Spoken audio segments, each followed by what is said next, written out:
Hello students, good morning. मैं Praveen Sharma, welcome back to my channel. आज language across the curriculum के अंतर्गत हमारा टॉपिक है relationship between language and society. भाषा और समाज के बीच संबंध। भाषा और समाज के बीच संबंध देखने से पहले हम भाषा के विषय में देख लेते हैं, फिर थोड़ा समाज के विषय में, उसके बाद हम इन दोनों के बीच में संबंध के विषय में आपको विस्तार से समझाएंगे। तो सबसे पहले हम देखते हैं लैंग्वेज का अर्थ यानी कि मीनिंग। भाषा क्या है?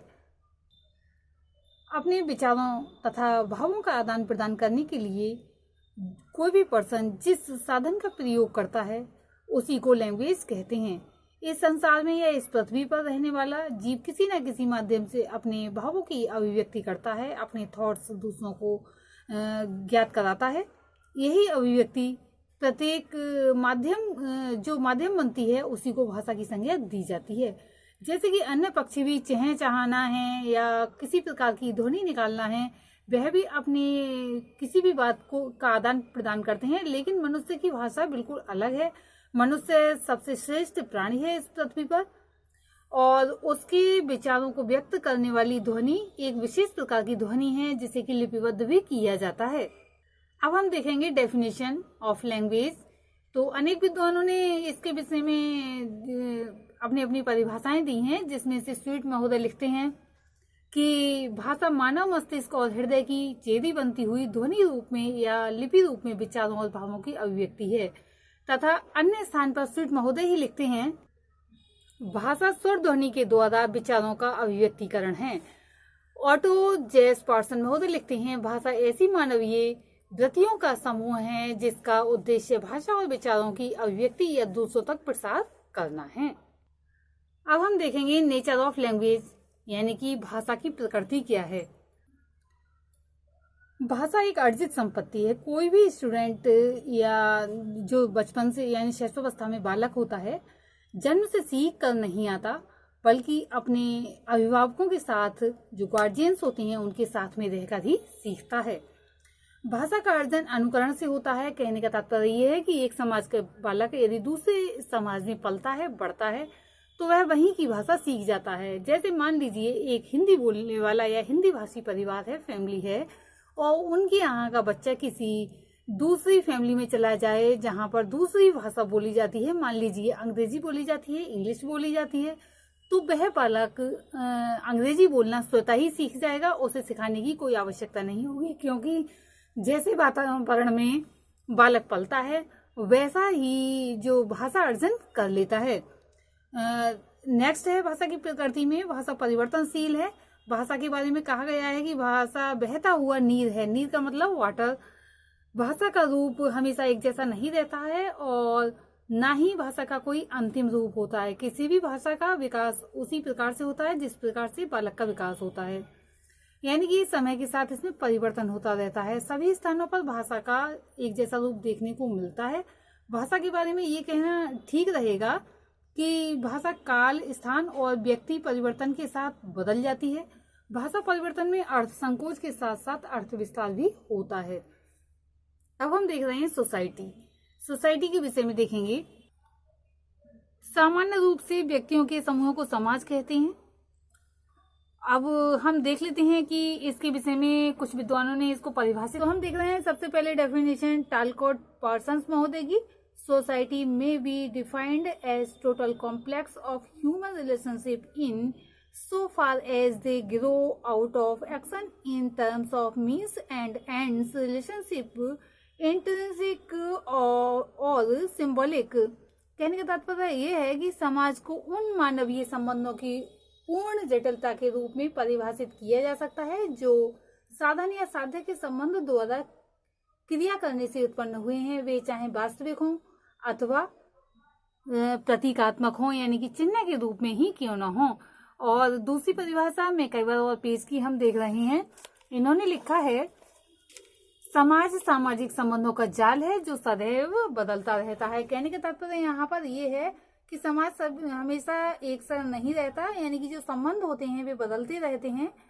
समाजशास्त्रीय अर्थ में व्यक्तियों के समूह को समाज नहीं कहते, अपितु समूह के व्यक्तियों में पाए जाने वाले सामाजिक संबंधों की व्यवस्था अथवा जाल को समाज कहते हैं।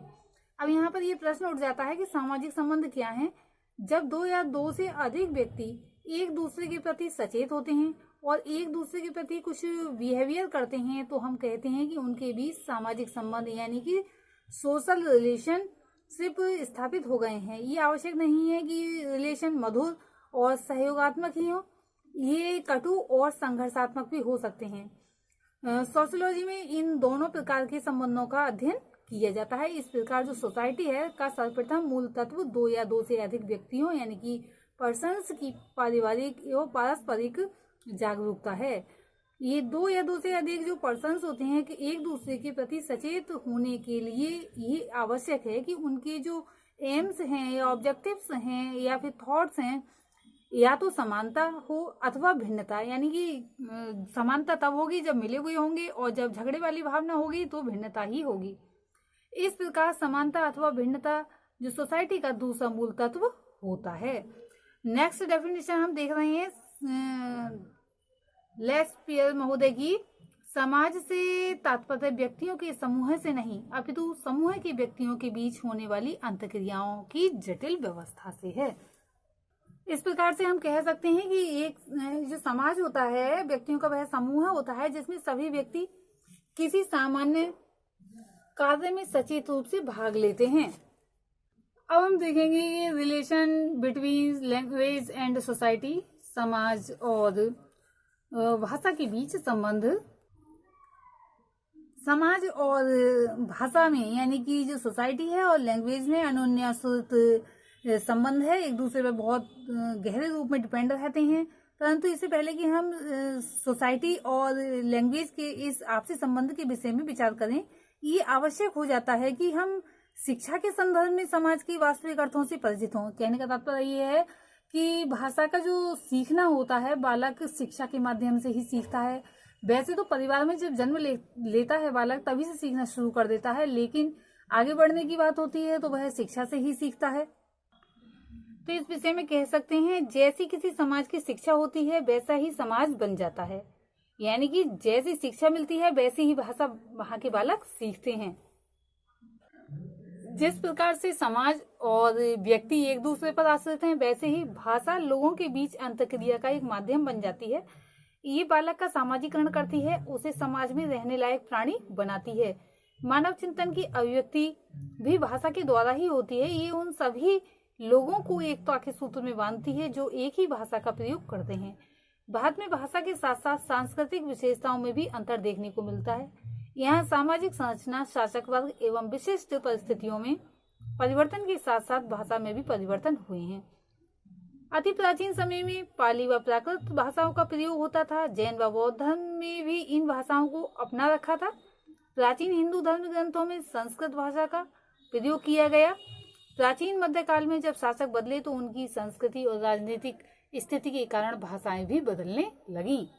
तो हम देखते हैं पहला पॉइंट, समाज का भाषा पर प्रभाव। अब जैसे कि जैन समाज है, बौद्ध समाज है, तो अब जहाँ पर जैसे ग्रंथ प्रचलित होते हैं, ग्रंथ पढ़े जाते हैं, जैसी भाषा बोली जाती है वैसी ही वहाँ की भाषा बन जाती है। वे लोग कहीं और जाते हैं तो एडजस्ट करना बड़ा मुश्किल होता है और इसीलिए कहा गया है कि समाज का भाषा पर गहरा प्रभाव पड़ता है। सेकंड पॉइंट पे हम देख रहे हैं समाज की भौगोलिक स्थिति का प्रभाव। समाज की जैसी भौगोलिक स्थिति होती है, कोई भी व्यक्ति यानी समाज जैसे भौगोलिक स्थान पर रह रहा होता है भाषा पर उसका विशेष प्रभाव पड़ता है। जैसे कि भौगोलिक स्थिति के कारण वहाँ के लोगों के होठों की बनावट और शारीरिक स्थिति दूसरे प्रकार की होती है, जिससे कि अगर कोई भाषा बोली जा रही है तो वहीं के अनुसार बोली जाएगी। किसी भी समाज का जीवन उसकी भौगोलिक स्थिति से बहुत ज्यादा प्रभावित होता है। जब उसकी जो भाषा होती है प्रभावित होनी स्वाभाविक होती है। जिन समाजों की भौगोलिक स्थिति ऐसी होती है कि उसमें मनुष्य को जीवन रक्षा के लिए कड़ा संघर्ष करना पड़ता है, उसमें अधिकतर व्यक्तियों के पास अधिक दूसरों से बातचीत करने का समय ही नहीं होता है, ना ही स्कूल जाने का और ना ही शिक्षा ग्रहण करने का समय होता है। अब यहाँ ना धन होता है और ना ही शिक्षा की व्यवस्थाएं होती हैं। तो ऐसी स्थिति में जो सामाजिक भाषा होती है वही बालक सीख पाता है। स्पष्ट रूप से व्याकरणिक रूप से शुद्ध भाषा का ज्ञान वहाँ के बालक प्राप्त नहीं कर पाते हैं। इसीलिए कहा जाता है जिस देश में जैसे प्राकृतिक संसाधन उपलब्ध होते हैं उसमें वैसे ही उद्योग धंधे पनपते हैं और उन्हीं के अनुकूल वहाँ का शिक्षा की व्यवस्था होती है, वहीं के अनुकूल उनकी भाषा का विकास होता है। कृषि प्रधान देशों में कृषि की शिक्षा अधिक दी जाती है और अन्य देशों में उसी के अनुसार शिक्षा पर बल दिया जाता है और उसमें उसी के अनुसार भाषा का भी विकास होता है। नेक्स्ट पॉइंट हम देख रहे हैं समाज की संरचना और भाषा, structure of society and language. भिन्न भिन्न समाजों के स्वरूप भी भिन्न भिन्न होते हैं, अलग अलग डिफरेंट टाइप के होते हैं और जो सोसाइटीज हैं उनमें अनेक जातियां होती हैं और जाति भेद भी होते हैं। कुछ में अनेक जातियां होती हैं परंतु जाति भेद नहीं होते हैं। अब ये जो कठोर वर्ण व्यवस्था के कारण भी भाषा का बहुत ज़्यादा प्रभाव पड़ता है, क्योंकि ऐसे बालक उसी समाज के अंदर सीमित रहते हैं और उन्हें आगे ही बढ़ने नहीं दिया जाता है। भाषा के विकास हेतु इन सब तथ्यों को नकारते हुए एक सूत्र में बंधना जरूरी है। भाषा का प्रयोग मानव समाज के बीच इतने सहज और स्वाभाविक रूप से होता है कि सामाजिक प्रयोक्ता और श्रोता का ध्यान भाषाई क्रिया पर केंद्रित न होकर उसके द्वारा अभिव्यक्त तथा केंद्रित होता है। परंतु भाषा शिक्षण के संदर्भ में भाषा के स्वरूप से परिचित होना बहुत ज्यादा आवश्यक हो जाता है।